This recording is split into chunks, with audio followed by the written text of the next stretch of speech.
गांव के किनारे खड़ी एक पुरानी सुनसान हवेली, जहां जाने की हिम्मत कोई नहीं करता था। लोग कहते थे वहां एक खूनी मंगेतर की आत्मा भटकती है, जो अपने साथ हर घुसपैठिए को हमेशा के लिए कैद कर लेती है। उसकी कहानी दर्द, विश्वासघात और बदले की है, जो दिल दहला देती है। आशुतोष, एक साहसी युवक, इस रहस्य को उजागर करने हवेली गया, लेकिन लौटकर नहीं आया। उसकी बहन अंजलि ने उसे बचाने की ठानी, पर क्या वो मंगेतर की आत्मा को शांत कर पाए, या वो भी उसी श्राप का शिकार हो गई? यही इस कहानी का रहस्य है। कहीं न कहीं बात हिंदी हॉरर स्टोरी। भूतिया हवेली का रहस्य।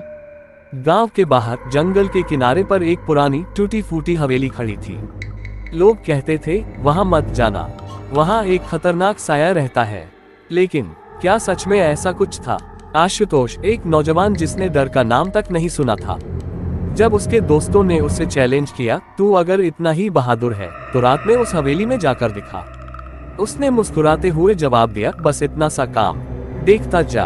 उस रात चांद का हल्का उजाला भी डरावना लग रहा था। हवेली की खिड़कियों से आती आवाजें, हवा की सरसराहट और पास की झाड़ियों में अजीब सी सरगर्मियां, सब कुछ एक अजीब सा खौफ पैदा कर रहे थे। लेकिन आशुतोष बिना डरे अपनी टॉर्च हाथ में लिए आगे बढ़ा। दरवाजा धक्का मारते ही जोर की आवाज हुई, धड़ाम। टॉर्च की रोशनी जैसे ही अंदर पड़ी, दीवारों पर अजीबोगरीब चित्र, पुराने झाड़ फानूस और टूटी हुई फर्नीचर दिखी। अचानक एक तस्वीर पर नजर पड़ी, एक खूबसूरत लड़की लाल जोड़े में। लेकिन उसकी आंखें वो तस्वीर से उसे घूर रही थी। आशुतोष ने सोचा, ये सब मेरा भ्रम है, मुझे कोई डर नहीं लगता।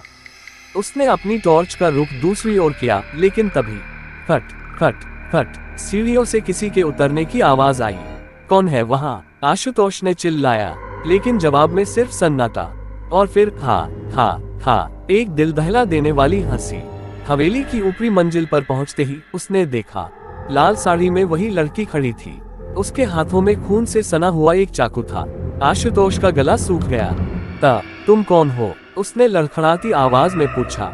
लड़की ने धीरे धीरे उसकी ओर देखा और बोली, मैं इस हवेली की मंगेतर हूँ, लेकिन शादी के दिन ही मुझे मार दिया गया, और अब मैं हर घुसपैठिए से बदला लेती हूँ। आशुतोष ने भागने की कोशिश की, लेकिन दरवाजा अपने आप बंद हो गया।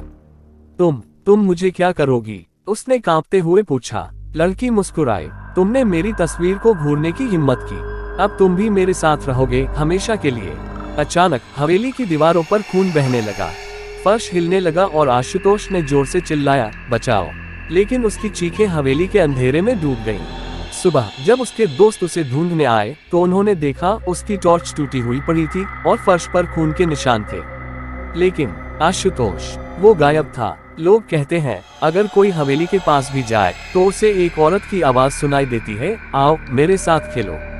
लेकिन जो भी अंदर जाता है वो कभी लौटकर नहीं आता। आशुतोष के गायब होने के बाद पूरे गांव में दहशत फैल गई। कोई भी उस हवेली के पास जाने की हिम्मत नहीं करता था। लेकिन फिर गांव के एक बुजुर्ग पंडित शिवनारायण ने कहा, यह सब एक प्राचीन श्राप का नतीजा है। उस मंगेतर की आत्मा को शांति चाहिए। अगर कोई उसका श्राप तोड़ सके तो ही ये सब खत्म हो सकता है।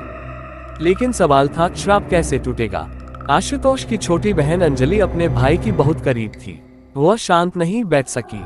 उसने कहा, अगर मेरा भाई वहां है तो मैं उसे वापस लाऊंगी, चाहे मुझे अपनी जान ही क्यों न देनी पड़े। गांव वालों ने उसे रोकने की बहुत कोशिश की, पर अंजलि ने किसी की न सुनी।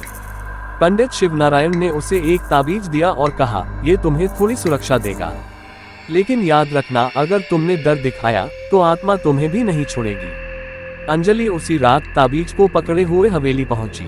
हवेली अब पहले से भी ज्यादा डरावनी लग रही थी। खिड़कियों से एक अजीब सी रोशनी आ रही थी और अंदर से धीमी धीमी हंसी की आवाज सुनाई दे रही थी। जैसे ही अंजलि ने दरवाजा खोला, हवा का एक ठंडा झोंका आया और उसके कानों में एक आवाज गूंजी, तुम क्यों आई हो? लौट जाओ। अंजलि ने साहस से जवाब दिया, मैं अपने भाई को वापस लेने आई हूँ। सीढ़ियों पर चढ़ते ही अंजलि को वही लाल साड़ी वाली लड़की दिखी।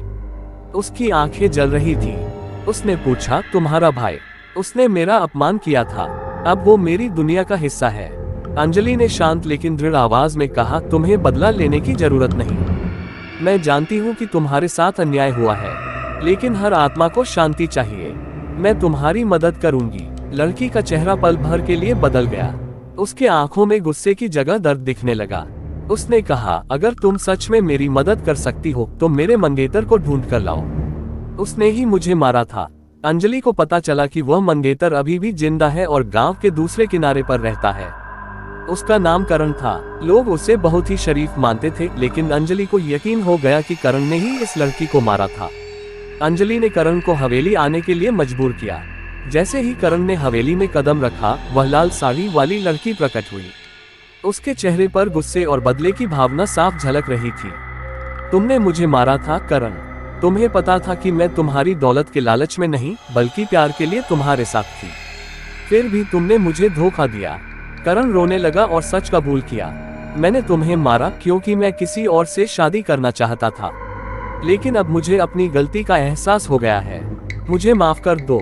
लड़की ने करण को माफ कर दिया, लेकिन कहा, मेरा बदला पूरा हुआ।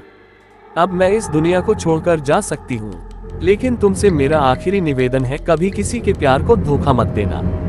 ये कहते हुए वह आत्मा धीरे धीरे धुंध में बदल गई। हवेली की हवा अब साफ महसूस हो रही थी। अंजलि ने अपने भाई को बेसुध हालत में पाया। उसने उसे जगाया और दोनों हवेली से बाहर निकल आए।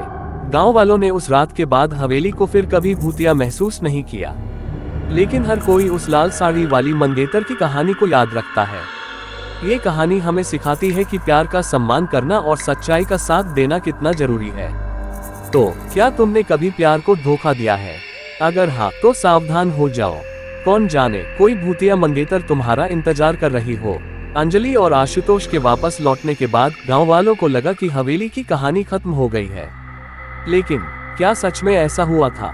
कुछ हफ्तों बाद हवेली के आसपास रहने वाले लोग फिर से अजीब आवाजें सुनने लगे। कभी चीखें तो कभी दर्द भरी सिसकियां। पंडित शिवनारायण ने ये सुनकर चिंता जताई। उन्होंने कहा, लगता है वह आत्मा पूरी तरह शांत नहीं हुई। कहीं ऐसा तो नहीं कि उसके साथ कोई और भी कैद था। अंजलि को पंडित जी की बात पर यकीन नहीं हुआ, लेकिन आशुतोष के बर्ताव में बदलाव उसे परेशान कर रहा था। वह अक्सर गुमसुम रहता और कभी कभी उसके चेहरे पर अजीब सी बेचैनी दिखती। एक रात जब अंजलि ने उसे जगाने की कोशिश की तो उसने डरावनी आवाज में कहा, मुझे जाने दो, वो मुझे बुला रही है। अंजलि घबरा गई। उसने तुरंत पंडित शिवनारायण से मदद मांगी। पंडित जी ने कहा, हवेली का श्राप अभी पूरी तरह नहीं टूटा। शायद आशुतोष के साथ कुछ और जुड़ा हुआ है। हमें फिर से वहां जाना होगा। अंजलि, पंडित जी और कुछ गांव वाले मिलकर उस रात हवेली पहुंचे। इस बार हवेली पहले से भी ज्यादा डरावनी लग रही थी। अंदर जाते ही दीवारों से खून की धाराएं बहने लगी और अजीब सी परछाइयां चारों ओर। भूतिया हवेली का रहस्य